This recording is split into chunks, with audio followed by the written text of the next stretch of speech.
Hello, young explorers. Our today's topic is something which you like the most or you're curious about: Earth, space. But before we start, where are you living? The obvious answer is you are living in home. But where your home is? Your home is somewhere in some city or town. Your city lies in some state. Your state lies in a nation. Your nation lies in a continent. And that continent lies in the world. And what is that world? That world is nothing but our earth. But our earth is not the complete universe. Our earth also lies in the solar system. And this solar system lies in our Milky Way. And this is not the only Milky Way. We have millions and billions of such Milky Ways in the universe. So now you can imagine the big address and where we are living. When in ancient times, when there were no things to go into the space or into the sky, or even no electricity was there, people have very limited resources. At that time, they started observing the night sky and also daytime movement of sun. And they found that basically when we were living in caves, in jungle, when we were not even wearing a clothes, at that time we set our life according to movement of celestial objects. And the first obvious celestial object is sun. Because of sun, we have day and night. And these are the two major parts. And which part you like the most? Yes, I know, night, because you love to sleep more. So we set our life in day and night. But not only day and night, we have lot many stars and moons in our sky. And people know that we are living on a planet Earth. Of course, today we know that there are other planets, there are other galaxies, but I am talking something about 500 BC. Before Christ, means if today is 2020, I am talking about something 2700 years ago. 2700 years ago, people were not aware about many things. So they used to think that Earth is a square or Earth is a flat. Because when you stand on the Earth, what do you see? You just see a land. Or if you stand in around the seashore, what do you see? Just water. Now, when people used to think that, because they were not aware about what is the shape of the earth, and everyone imagined different shapes of the earth. But in 500 BC, Pythagoras first told that earth is a sphere. People were not agreed, because how you can say earth is a sphere when you cannot see earth is a sphere? Even today also, can you see earth is a sphere standing on the surface of the earth? No, definitely not. We cannot see the earth as a sphere when we stand on the land or surface of the earth. Then in around 350 BC, after Pythagoras, 150 years after Pythagoras, Aristotle told again that earth is definitely a sphere. He observed shadow of the earth and moon in eclipse. And also he told that when ship is coming from the ocean, that ship is not visible. if you stand on the seashore and keep watching through a binocular, ship is not visible. So he said if earth is a flat, ship must be visible through binocular or telescope all the time. But that is not visible. So when you keep watching, the first upper part of the ship is visible.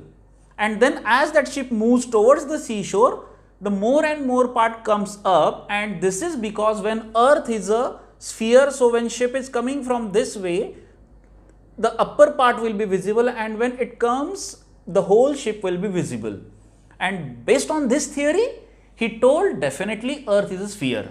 And today we know this thing. This is, for you it is very simple because our ancestors did a lot of work in this field, and we have ready-made answers today in our textbooks. But we should have some questions in mind, and you should ask these questions to your parents, to your teachers, to your elder brothers or sisters, whoever you meet, and definitely you must have some questions in your mind. So I was talking about the shape of the earth, and today we know it's a sphere. But we set our life during daytime and night time, because earlier there were no lights, so you have to finish all your work in daytime. Today we have power, we have lights, and we can work during night time as well. But many years, up to 300 years, we were not having power or light. So people set their life according to sunlight and night time. And also, let us see the kit, and I will discuss with it. So when you see a earth globe like this,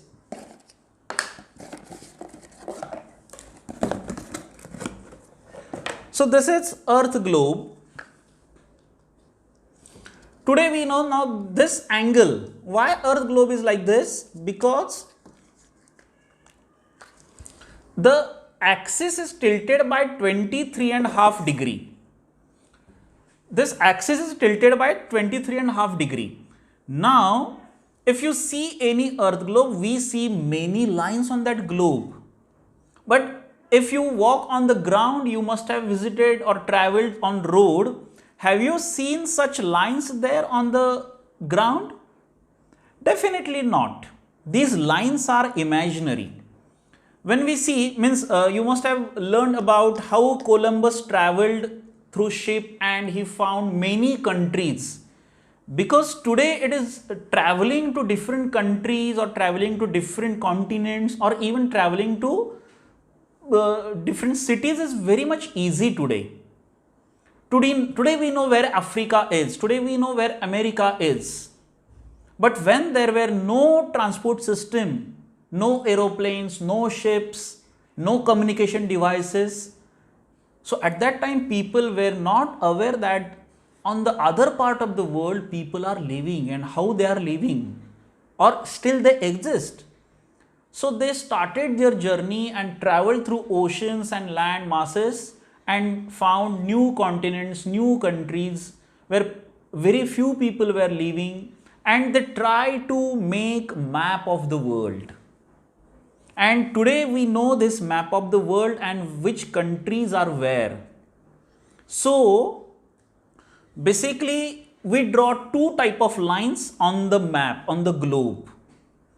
So one line starting from this point. So this is called as the North Pole of Earth. And this position is called as the South Pole of the Earth. Now, if you draw one line on the complete ball or sphere, dividing this ball into two equal parts, that line we call as the equator.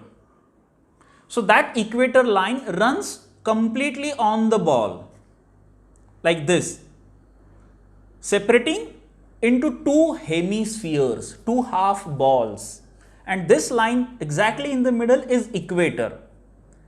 Now Above the equator we call it as a northern hemisphere, and below the equator we call it as a southern hemisphere.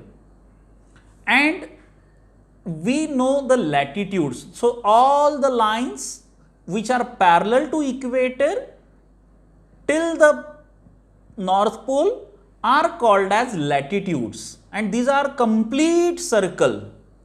These are complete circles, and that is called as a latitude. So if you see, for example, you will get this map, globe. So here find out any latitude. So say one line is passing through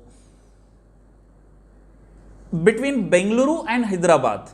So that is one latitude. So if you see on that line which other countries are there, so I find say Sudan or Mexico City. So this line, Mexico City and the line passing through Bangalore and Hyderabad are on the same latitude. So this is a latitude, and the vertical lines starting from the North Pole and going to the South Pole, they are called as longitudes. So the zero line, longitude. So okay, so let me tell this, the equator. From equator we have 9 lines.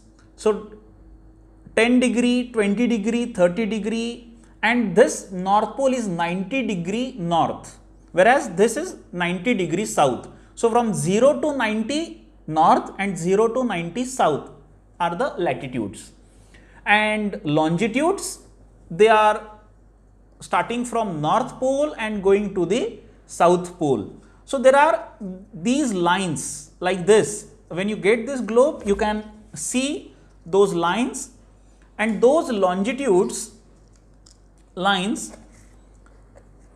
So where latitude and longitude meets, that is the global address. They are called as coordinates. You must be using Google Map.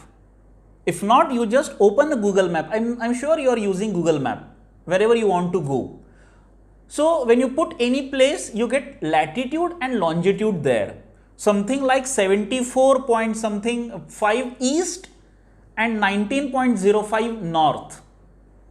So 74 point something east is a longitude, and 19 point something north is a latitude. So always we mention longitude with east or west and latitude with north or south, like this. It's very simple, and it's a global coordinates. So if you have global coordinates, of why these global coordinates are required, for a specific reason. If you want to put a missile on any specific place, you give latitude and longitude of that place. You don't give, I want to send missiles to such and such place and give address to computer. We use this GPS, Global Positioning System, and we use such latitudes and longitudes for this GPS system to find out global address. So just explore the Google Map using this GPS or latitude and longitude. And what is during daytime and nighttime? So you have this ring with you. So just put this ring around the globe and use this torch as a sun. So if you have sun from this side, this is a daytime, and on the opposite side it's a night time. So earth moves from west to east. That is why the movement of sun appears to be east to west in our sky. This is how the day and night you can see. Now we all are living on the earth, but if you see this globe, there are countries near North Pole, there are countries near South Pole, there are countries on the equator. So how we all people are living on the earth? Why we can walk, why we can run, why we cannot fall from the ground? The reason is gravity. You must have heard about a story of Isaac Newton. He was sitting under a tree and suddenly apple falls on his head, and that triggered one question in his mind. Why that apple falls on my head? Why that apple doesn't went in the sky? Why everything when you leave falls down? Why everything falls down towards the ground? And that is a force which is called as gravity, gravitational force. So gravitational force is nothing but a force acting on an object which pulls towards the earth center. And when we are standing on the earth, how do we stand? So let us see that on the board. For example, this is the earth. India, we are living near the equator. So our actual position is something like this on the earth. So you are standing like this. When you jump or when you throw ball, you throw that ball in this way. But that ball doesn't fall in this direction. That ball comes back again towards the earth center. So when you are standing, say, in Australia, you are standing in Australia like this. So where is the sky for Australian or New Zealand people? This is the sky. And when they jump, where do they jump? They jump in this direction. And when they throw ball, they throw that ball in this direction. But will that ball goes in the space?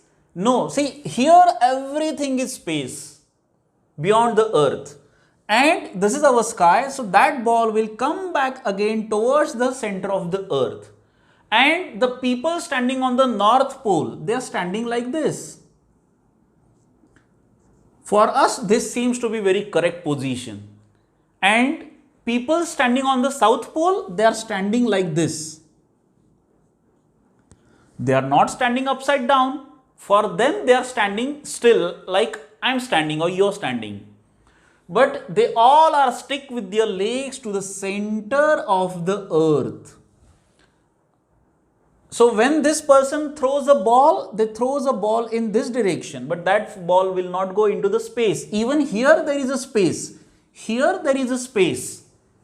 And they all are stick because of gravitational force, which is pulling them towards the earth center. This is very interesting. And when I am talking about a space, do we travel in space? Today it is very much easy. But people, they were looking towards the moon and they imagine, can we go to the moon someday? Can I travel in space someday? Today it is very much easy for us, because we have rockets, we have space shuttles with which we can go high up in the space.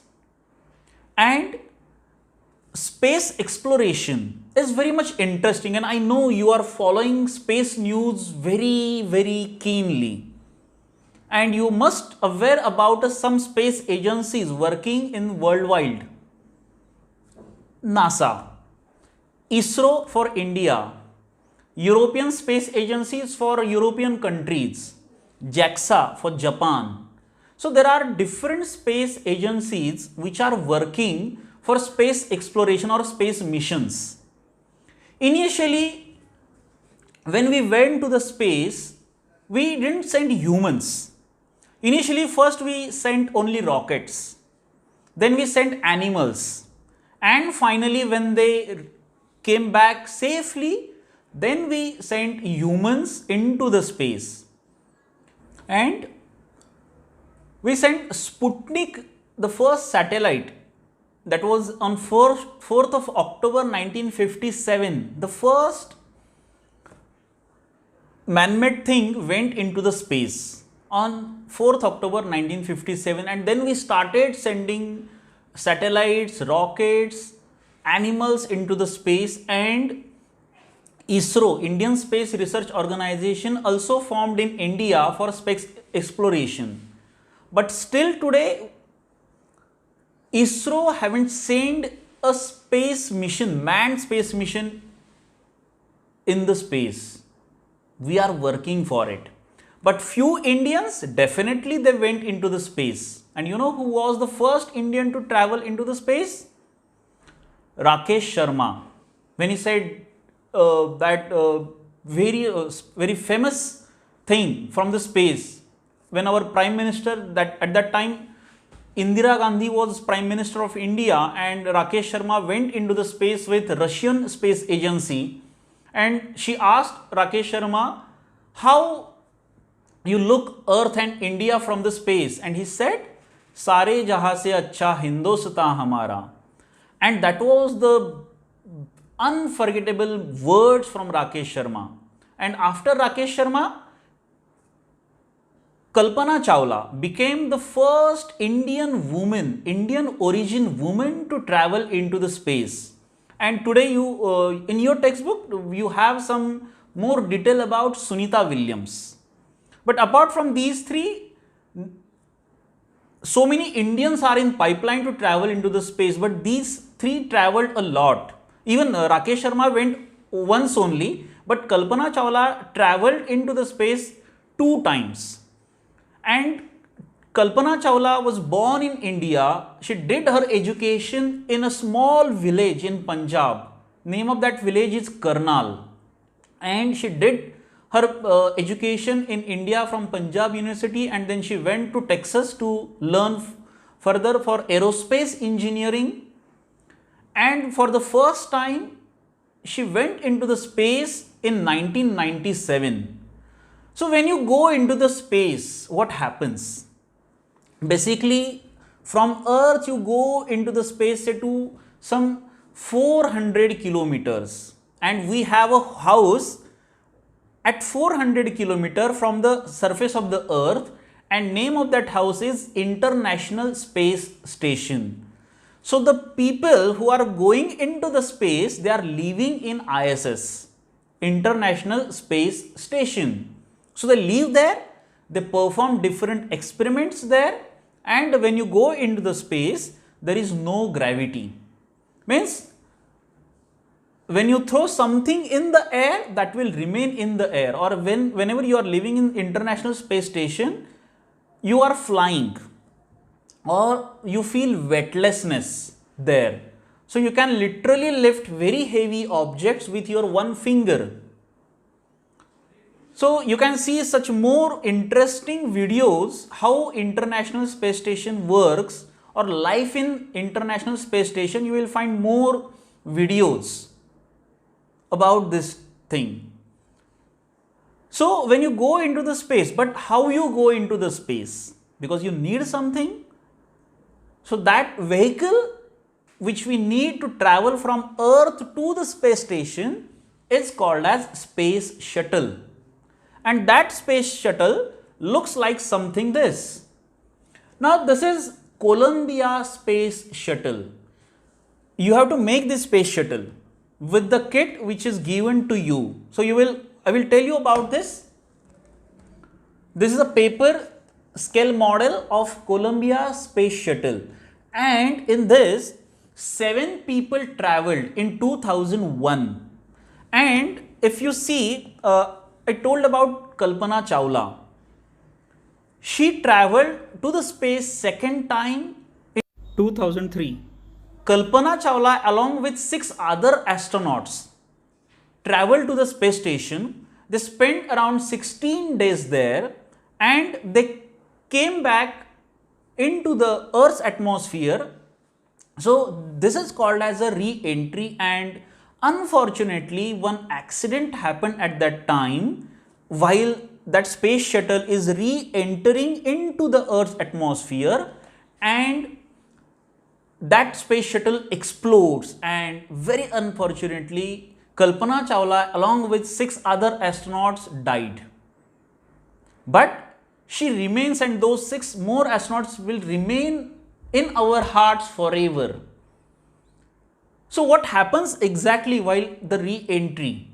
So when you know, if you rub your hand, what happens? They become very hot, isn't it? Similarly, when this space shuttle enters into the space, it creates a lot of friction with air and this space shuttle becomes very hot. Remember, there are 6-7 people inside, and when this space shuttle coming into the Earth's atmosphere, it creates lot of friction and literally it is burning from the outside with very high temperature. But we have a coating on this. Unfortunately, one of the brick on the space shuttle was broken into the space and that was not noticed by NASA, and that accident happened 1st February 2003, pardon me. So that accident happened on 2003 and they went into the space. I will recollect the dates again. So the Columbia space mission went into the space on 16 January 2003 and they came back on 1st February 2003. On that day accident happened and Kalpana Chawla died. So you have to make such type of space shuttle using a paper cardboard which is given in this kit. I will just show you all the steps by step is given in this. So you will take out all these parts one by one. You may need a help from your parent, and if you have any brother or sister, you may also ask them to help you, or you alone can do this, but it will take a lot of time. In my opinion, it will take at least 1.5 hours to 2 hours to make it to you, to this complete model, but this will give you immense joy when you make it. So know more about space and space explorations, and this is very vast topic, but still you will enjoy this activity. So keep exploring. Thank you.